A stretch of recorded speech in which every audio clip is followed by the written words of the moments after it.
On June 18, 2002, a 19-year-old girl, Ali Kemp, tragically lost her life in a pointless act of brutality at the public swimming pool where she used to work as a lifeguard. The monster stole her bright future full of hopes and promises in an instant. Her slayer not only shattered her family, but also left the entire community in a state of collective mourning. But what happens when a father comes into action and refuses to let his daughter's death define her story? Ali's father, Roger Kemp, made the unimaginable decision of never letting his daughter's memory fade away. He turned his pain into a meaningful purpose and became determined to seek justice and reparation for his young, beloved daughter. Roger's tireless fight was driven by leaving a legacy for his daughter. Through his persistent endeavors, Ali's name became familiar with hope, strength, and evolution. Watch the video to uncover how a father's firm resolution transformed an agony into a permanent footprint.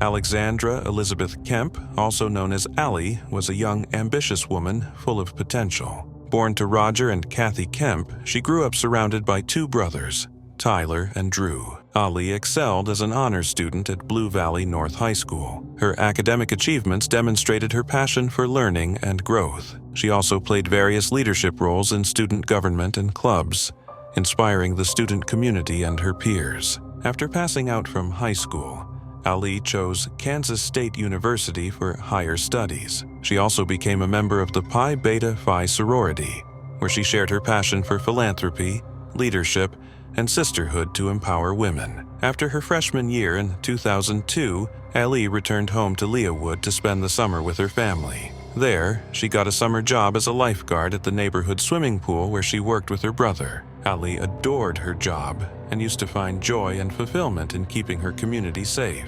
But no one could have predicted that this summer would be the last chapter in Ali's life. June 18, 2002, started like a normal day, overcast and dreary, the kind of day that didn't seem inviting for a visit to the pool. Yet, Ali left for her shift, as she did every summer day. In the evening, when her father, Roger Kemp, returned home from work, he noticed that Ali did not come back regardless of her normal routine. A few moments later, Kathy's phone rang. It was Tyler who told his mother that he had gone to the pool to relieve Ali of her duties, but she was nowhere to be found. Roger's concern grew after hearing this, and he called Ali's number, but her phone went unanswered. With a sense of unease, he decided to go to the pool to check on her. Upon arriving, Roger saw Ali's car still parked in the lot. Entering the pool area, he called out for his daughter, but there was no response. His exhaustive search led him to the pump room, a secluded part of the facility. And there, beneath a tarp, he found a sight no parent should ever have to see. I was a little worried about people. Like when she was by herself, she just said she was worried about people being around there and watching her. Ali, unconscious, naked, and unresponsive. In a state of panic, Roger desperately tried to revive her and immediately called the police. What is your emergency? My daughter's not moving and she's laying in the pool house. How old is she? She's 19. Allie.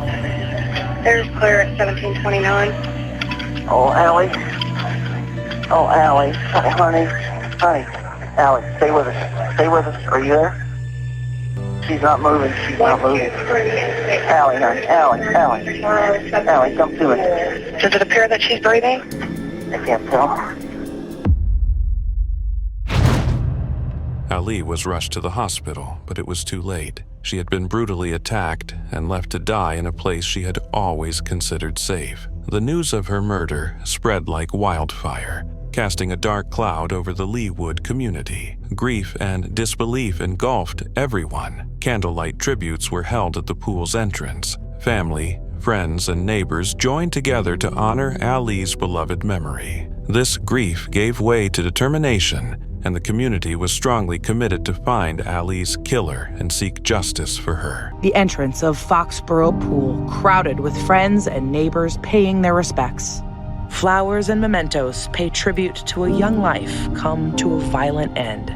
When we were out there covering the story, people just kept showing up.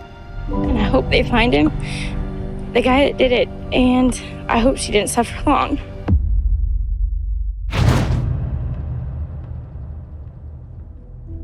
A voice rose, turning anguish into action. Ali's father, Roger, refused to fade away his daughter's case and stood as a beacon of hope for the entire community. His public appeals on TV inspired a lot of people to join his fight for justice. At the same time, the investigators were trying to gather the pieces of events surrounding that tragic day. The scattered belongings and the spattered blood in the pump room told the story of Ali's courageous fight to save her life. Every broken item, every drop of blood, was a silent witness to her struggle. The DNA analysis of the blood revealed a shocking story. It belonged to a male, but the trial hit an obstacle when the DNA did not match with any of the suspected criminals found in the database. Was Phil just a heartbroken boyfriend, or could he be hiding a darker truth? Now, the investigation swayed towards those closest to Ali, including her boyfriend Phil, with whom she shared 5 years of relationship. Phil loved Ali a lot and was shattered by her sudden death. He was also the last person whom Ali called before the incident. He was cooperative in providing DNA to the police, which didn't match the crime scene sample. Phil shared with police about Ali's concerns for the pool lawn care staff. This vital piece of information opened new avenues for the police investigators, aiding them in identifying new witnesses and leads, especially the reports of the suspicious 1984 pickup truck circling the area and an unknown man loitering around the pool a day before the incident. The release of the composite sketch and the truck description brought new momentum to the case. The community came together and covered the city with flyers and encouraged anyone with information to come forward. She was brutally murdered yesterday afternoon. We have a description of that individual, and you will be caught. Tips began to flow in, and with each call, investigators moved one step closer to the truth. Among these leads, Ali's friend came up with a chilling detail. She came to the pool at 3:15 p.m. to come and pick up Ali, but there was a man near the entrance. He just waved her to leave. She thought he was Ali's boss, so she left not to get her friend in trouble. The friend's testimony would prove pivotal in the investigation, but identifying the man remained elusive. Despite their efforts, investigators had found it difficult to get a name for this man or to link him to the figure seen prowling near the pool the day before the killing. Weeks stretched into months, but Roger Kemp was not going to let his daughter's case go cold. In partnership with Lamar Advertising, he expanded his campaign, offering now a $50,000 reward. Line has a $1,000 reward for information that leads to a conviction. But Roger Kemp felt like we need more. We need to get these tips coming in. And so he just kept raising more and more money. And eventually he raised $50,000. And plastering the suspect's face on billboards and news stations across the country. We don't want to be off just a little bit because in your minds you think, oh, well, it might not be it. You know, just because it's off just a hair. Please call in those leads.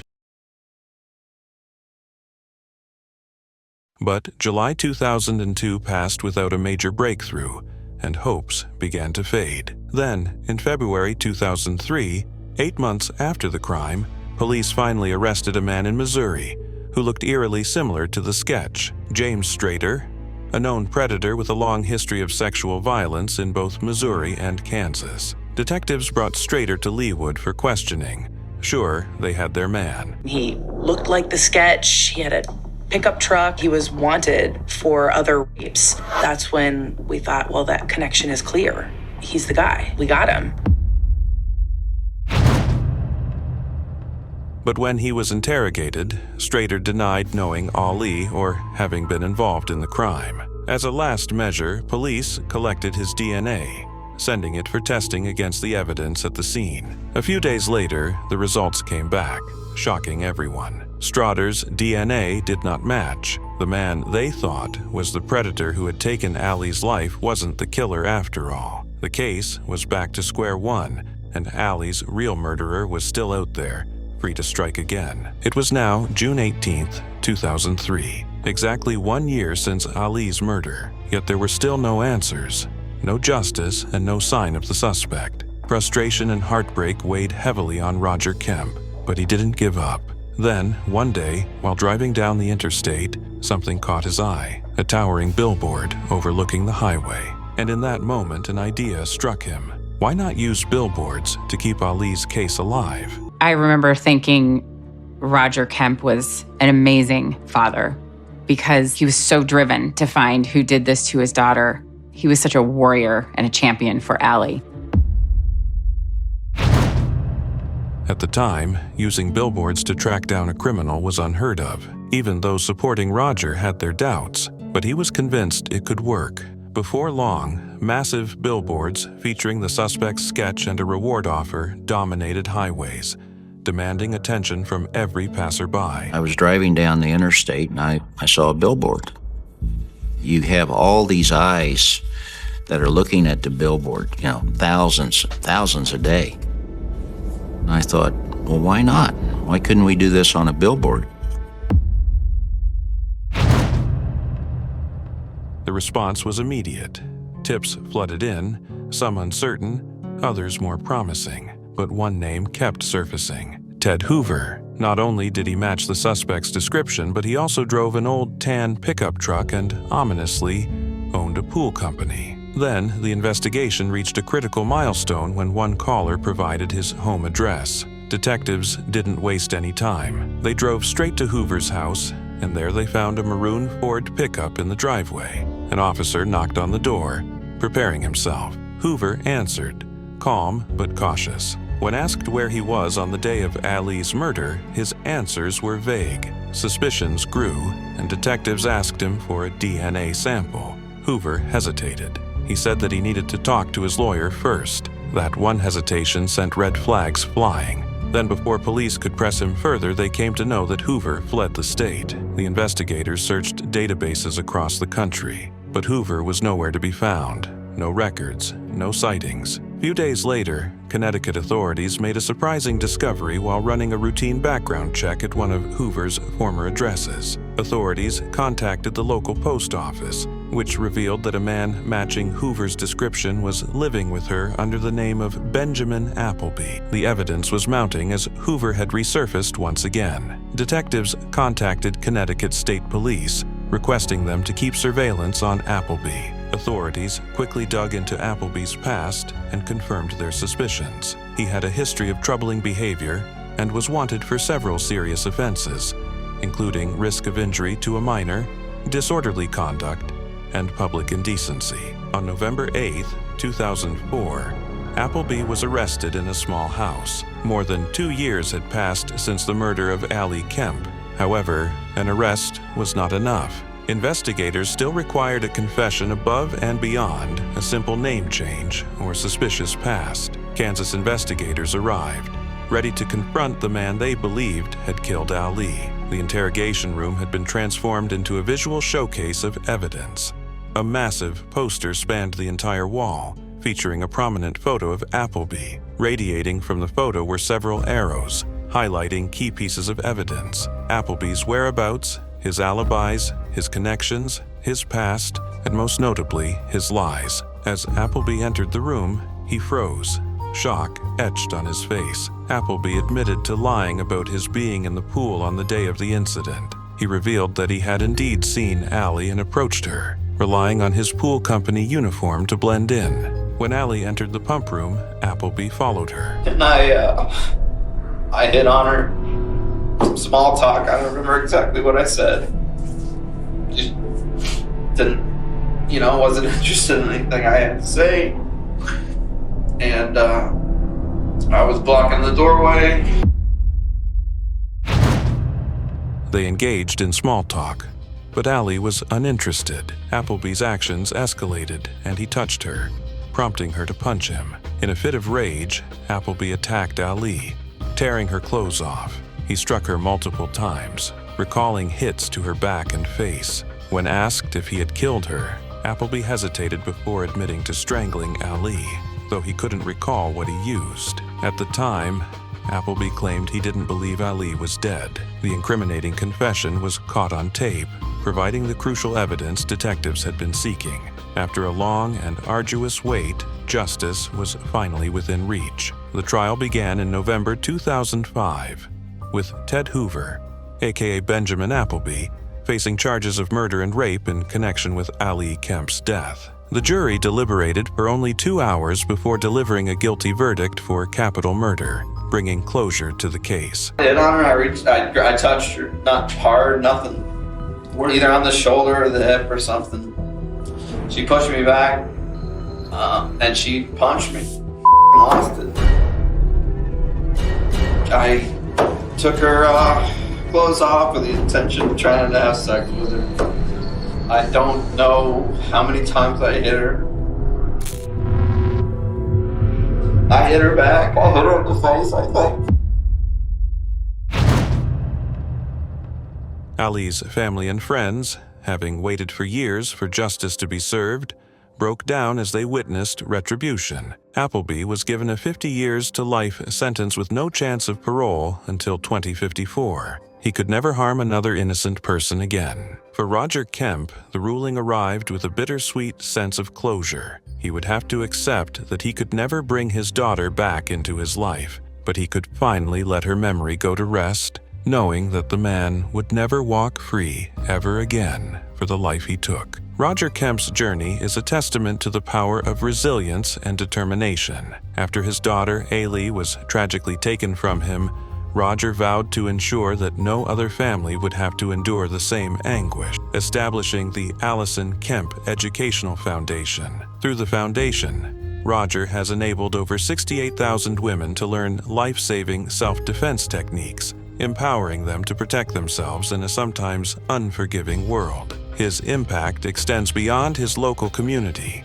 as a national billboard campaign has brought attention to wanted criminals, rekindling hope for families of victims with cold cases. This initiative has led to arrests and brought a measure of justice to those who had lost hope. Insert the pictures. Roger Kemp's unwavering dedication has earned him a prestigious award from the President of the United States. His tireless efforts have not only saved countless lives, but have also uplifted the spirits of many. Kemp's commitment to honoring his daughter Ali's legacy and creating a safer future is a perfect example of a father's love and inner strength. Thank you for watching. If you found Ali's story meaningful, consider sharing it to help spread awareness. Don't forget to like, comment, and subscribe for more stories that matter. Stay safe, stay aware, and remember, one voice, one action can make a difference.